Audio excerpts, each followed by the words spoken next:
एक दिन की बात है, एक बकरी नदी के किनारे घास खा रही थी। घास खाते हुए उसकी नजर नदी की दूसरी तरफ गई। वहां देखकर कहने लगी, अरे वाह, नदी के उस पार की घास तो बहुत अच्छी दिख रही है। मुझे वहां जाकर उसे चखना चाहिए। वो सोचने लगी कि नदी के उस पार कैसे जाया जाए। तभी उसकी नजर लकड़ी के एक बड़े से डंडे पर पड़ी जो नदी पर बिछा हुआ था। बकरी बोली, हाँ, मैं इसके सहारे नदी पार कर सकती हूँ। वो नदी पार करने के लिए जैसे ही आगे बढ़ी, उसने देखा कि दूसरी तरफ एक और बकरी खड़ी हुई है। दूसरी बकरी कहने लगी, तुम वापस चली जाओ ताकि पहले मैं जा सकूं, उसके बाद तुम आ जाना। पहली बकरी बोली, वाह भाई वाह, मैं क्यों वापस चली जाऊं?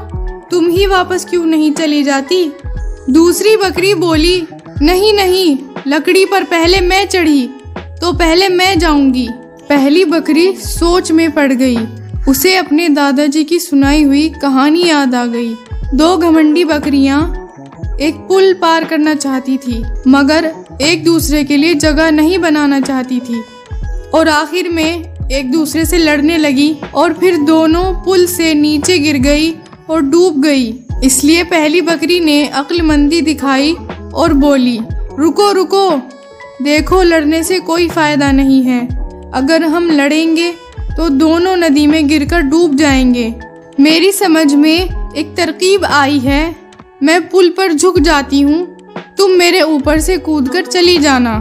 यह कहकर पहली बकरी पुल पर लेट गई और दूसरी बकरी आराम से कूदकर उसके ऊपर से चली गई। उसके बाद पहली बकरी भी आराम से पुल पार करके चली गई। इस कहानी से हमने ये सीखा है कि जो काम गुस्से से नहीं हो सकता वो नरमी से हो जाता है। अगर ये बकरियां लड़ने लगती तो इनमें से किसी की भी जान नहीं बचती।